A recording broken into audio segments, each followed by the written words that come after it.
चलिए दोस्तों, आज देखते हैं कुछ जनरल साइंस के क्वेश्चंस। ठीक है, तो सभी क्वेश्चंस बहुत ही इंपॉर्टेंट आने वाले एग्जाम जैसे railway, SSC, UPSC, bank, MP police, UP police, Delhi police, हर एग्जाम्स के लिए क्वेश्चंस आते रहते हैं और इन क्वेश्चंस को बड़ी बारीकी से एक वन लाइन आंसर्स में देखते हैं। ठीक है, तो पहला क्वेश्चन है, खाली चट्टानों पर उगने वाली लाइकेन को क्या कहा जाता है? तो इसका आंसर यदि पता है तो आप कमेंट कर सकते हो बेझिझक। ठीक है, हाँ दोस्तों, आप मेरे इस चैनल के साथ अपना नॉलेज बढ़ा सकते हो। ठीक है, तो चलिए देखते हैं। इसका आंसर है, खाली चट्टानों पर उगने वाले लाइकेन को कहा जाता है, तो इन्हें कहा जाता है सेक्सिक्लोस। ठीक है, इसका राइट आंसर है सेक्सिक्लोस। यदि दोस्तों इसका आंसर यदि आपको पहले से पता था तो मुझे कमेंट कर दिए होंगे, है ना। तो चलो, अच्छी बात है कि आपने कमेंट किया। तो उसका राइट आंसर है सेक्सिक्लोस। ठीक है, दूसरा क्वेश्चन लेते हैं, किसमें क्लोरोफिल नहीं होता है? तो दोस्तों क्लोरोफिल नहीं होता है तो कवक। ठीक है, राइट आंसर कवक। तो कवक में क्लोरोफिल नहीं पाया जाता है। ठीक है, नेक्स्ट क्वेश्चन लेते हैं। क्वेश्चन है इसका साइंस का, गोबर पर उगने वाले कवक क्या कहलाते हैं? तो दोस्तों गोबर पर उगने वाले कवक आपको बहुत पहले से पता है। ठीक है, उसका आंसर है कोप्रोफिल्स। ठीक है, कोप्रोफिल्स कहलाता है गोबर पर उगने वाले छोटे छोटे जो कवक रहते हैं, है ना, जो मशरूम के आकृति के दिखाई देते हैं।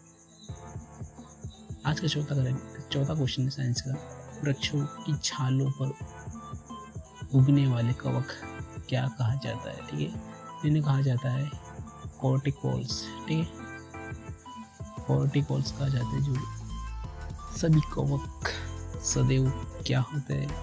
तो सभी कवक सदैव होते हैं विविध पोषी। ठीक है, विविध पोषी कहलाते सभी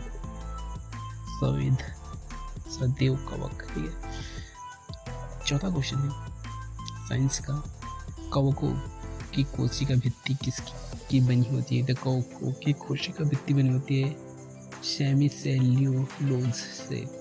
ठीक है, सेमी सेल्यूलोज व काइटिन से। ठीक है, आज का अगला क्वेश्चन है, अगर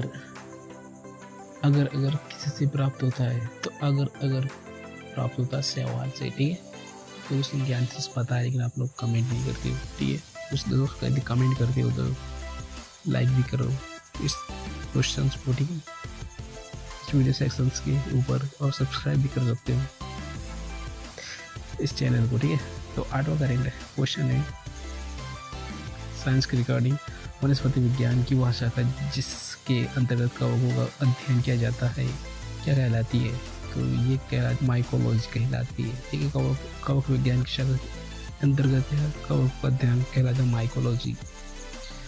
आज का 9वां क्वेश्चन है, लाल सागर व लाल रंग किसकी उपस्थिति के कारण होता है?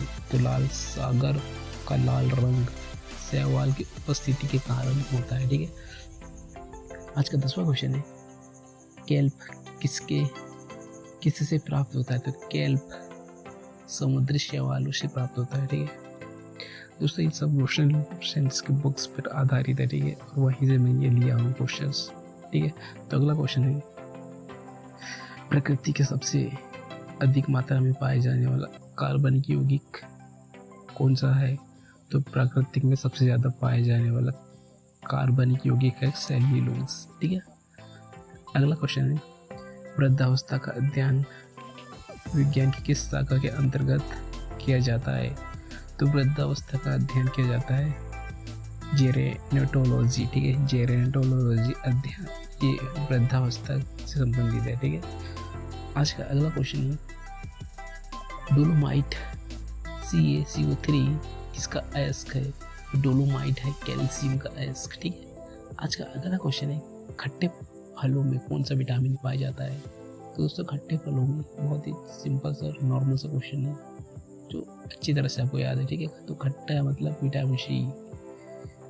ठीक है, अगला क्वेश्चन है, ध्वनि की तीव्रता मापने वाला यंत्र क्या कहलाता है? तो दोस्तों ध्वनि की जो तीव्रता है वो हमेशा ऑडियोमीटर से नापी जाती है। ठीक है, याद रखिए। अगला क्वेश्चन है, दूध का खट्टा होना किसके द्वारा होता है? तो दूध हमेशा खट्टा होता है जीवाणुओं के द्वारा। ठीक है, अगला क्वेश्चन है साइंस से संबंधित, श्वेत प्रकाश के वर्णक्रम में प्रिज्म द्वारा सर्वाधिक विचलित होने वाला कौन सा रंग है? तो वो है बैंगनी। चलो जल्दी जल्दी क्वेश्चन को, इस सेशन को, आज का वीडियो को खत्म कर हैं, ठीक है। तो अगला क्वेश्चन है, रेफ्रिजरेटर में प्रशिस्तिक क्या होता है? तो फ्रीऑन होता है, ठीक है। अगला क्वेश्चन है, दूध से दही बनने में कौन सी बैक्टीरिया सहायक होती है? तो दूध से जो दही को कन्वर्ट करता है वो होता है लैक्टोबैसिलस बैक्टीरिया के द्वारा दूध से दही कन्वर्ट हो जाता है, ठीक है। आज का अंतिम क्वेश्चन है, ठीक है, साइंस का। मानव के मस्तिष्क का सबसे बड़ा भाग क्या कहलाता है? ये कहलाता है ब्रोमस्टिक्स, ठीक है। तो दोस्तों ये थे आज के साइंस के कुछ क्वेश्चंस, ठीक है, जो उम्मीद करते हैं कि आपको कुछ ना कुछ आपके एग्ज़ाम्स और आपकी तैयारी के अकॉर्डिंग कुछ तो आपके वैल्यू के लिए वैल्यूबल होगा, ठीक है। तो यहाँ तक बने रहने के लिए आप सभी का तहे दिल से धन्यवाद।